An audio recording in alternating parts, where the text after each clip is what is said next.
Comment être gracié d'une souffrance, d'une situation que l'on juge injuste? Ce que je vais t'exposer là, dans cette vidéo, je l'ai expérimenté. Cela fait partie de ma légende de vie. Et comme je l'ai déjà dit dans d'autres vidéos, est légende ce qui mérite d'être raconté à cause de son caractère universel. Et c'est bien le cas ici.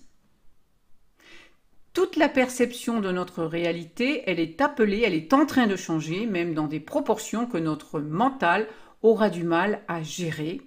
Cela demande donc un certain courage. Le courage, c'est la qualité yang du cœur, et c'est la voie héroïque. Alors il y a un mot que tu connais peut-être ou pas, c'est karma. De toute façon, tu sais que l'on reçoit ce que l'on donne, qu'il nous est fait ce que l'on fait. Qu'une action, si petite soit-elle, entraîne toujours une réaction. C'est un principe d'équilibre, c'est une loi du vivant, c'est un mouvement de balancier. Et si d'ailleurs on ne subissait pas les conséquences de nos erreurs, eh bien on ne les rectifierait pas, ce qui nous amènerait à notre perte. Nos comportements doivent changer complètement aujourd'hui. Ce n'est pas une amélioration des anciens comportements. Ce serait insuffisant. Alors, il y a peut-être dans ta vie des situations que tu trouves injustes à titre personnel et ou collectif. Mais crois-moi, elles sont justes. Si tu les trouves injustes, c'est parce que tu manques de recul, que tu ne vois qu'une partie de la situation, la tienne. Donc tu peux être gracié en rétablissant toi-même la justice.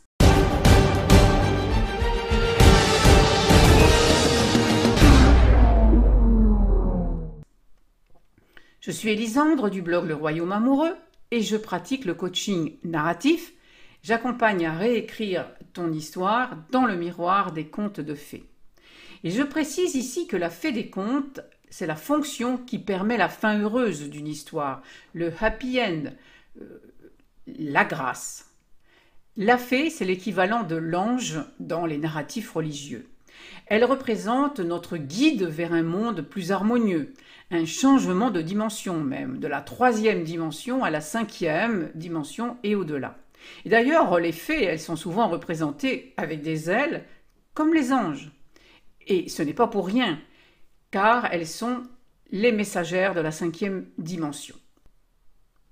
Dans les contes, comme dans la vie, la fée peut se présenter sous des formes très différentes, anodines ou repoussantes, comme des gnomes ou des nains par exemple, et elle peut même prendre la forme d'animaux ou même du diable.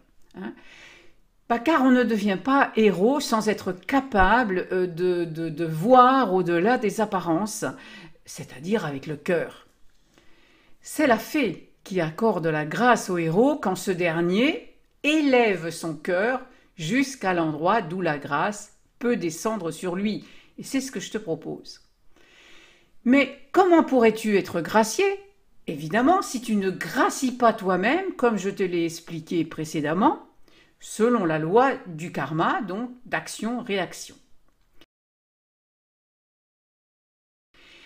Ce n'est pas une loi méchante, c'est la justice en action, tout simplement. Quand tu pousses un balancier, il revient. Alors voici où je veux en venir. Tu vas voir, c'est très simple. Comme moi, tu entends beaucoup dire qu'en ce moment les humains sont traités comme du bétail, qu'ils sont soumis comme des moutons, qu'on veut les mener à l'abattoir, qu'on les mène à l'abattoir. C'est vrai, les humains avaient un statut d'esclave, conscient ou pas, et ils ont encore chuté. Maintenant, ils sont cheptélisés. À moins de se réveiller, bien sûr. Nous avons été confinés, comme le sont les visons, les chinchillas, les lapins angora, entassés les uns sur les autres, avec tous les comportements destructeurs que cela entraîne. Les pensionnaires des EHPAD n'ont pas été soignés, comme des bêtes négligées. Et parfois, ils ont même été éliminés, comme c'est le cas pour le bétail qui n'est plus rentable. Les anciens n'ont pas bénéficié non plus de services funéraires, comme les animaux de rente que l'on envoie à l'équarrissage. Il est maintenant question même d'utiliser les personnes âgées comme animaux dits de laboratoire, nommés pour l'occasion personnes fragiles ou à risque. Au goutte à goutte, on perfuse l'horreur qui devient la norme imposée. Ce que je dis là, je ne l'invente pas. Tu peux toujours le constater par toi-même. Moi, je ne veux rien t'imposer, mais toi qui m'écoutes, je veux te poser une question. Est-ce que tu penses que selon les lois universelles, tout cela c'est du hasard? Ou que la cause en reviendrait uniquement à l'oligarchie et que toi tu ne ferais que subir et être victime? Si oui, alors ne m'écoute pas davantage, ferme la vidéo.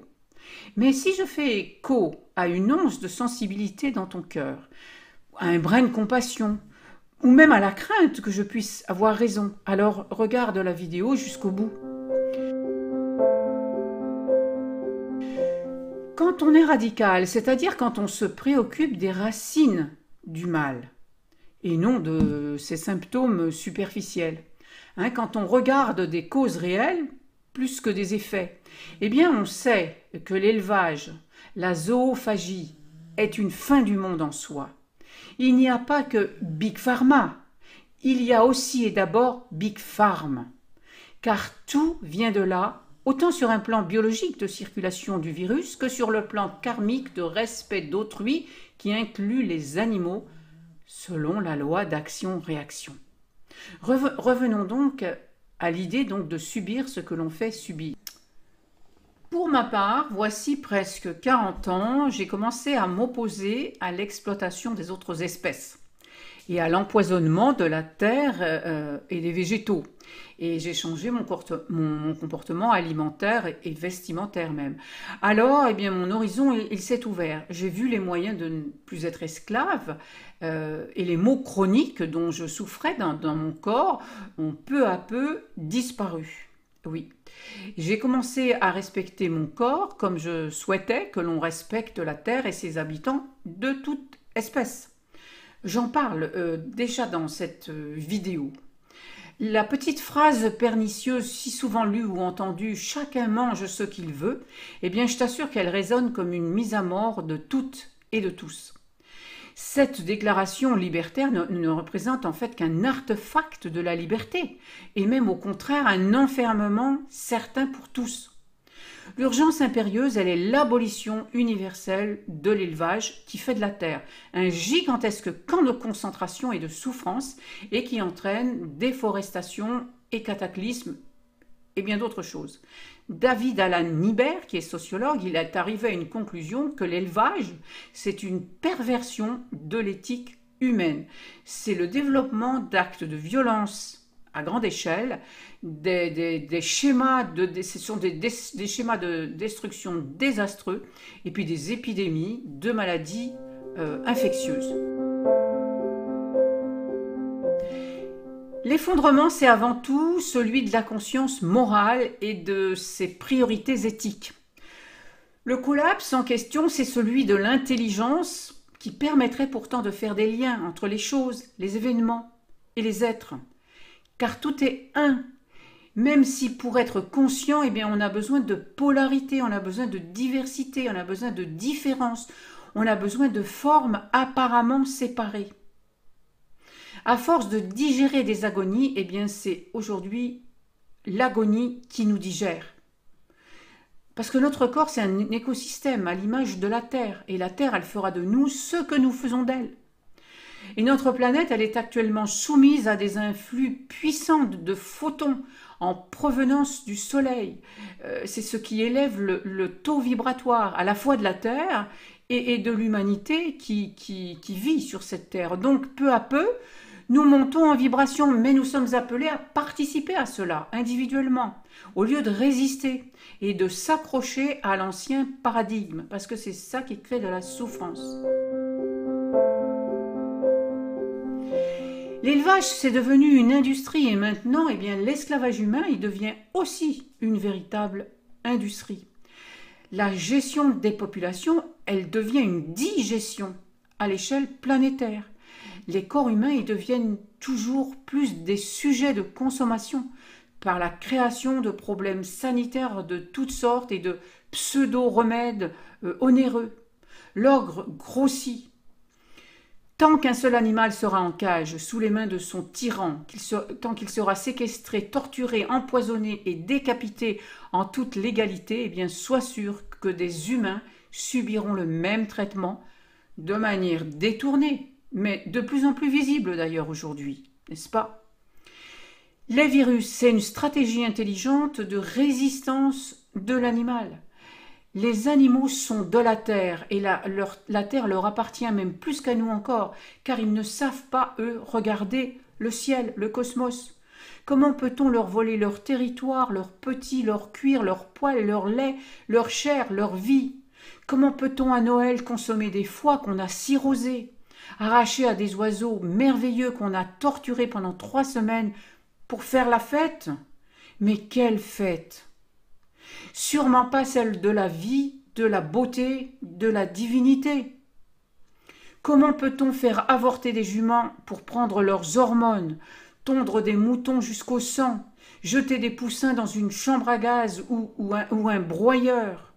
Comment peut-on émasculer des coqs ou des cochons sans anesthésie? Voler la bile des ours, claquemurer des truies dans 2 mètres carrés?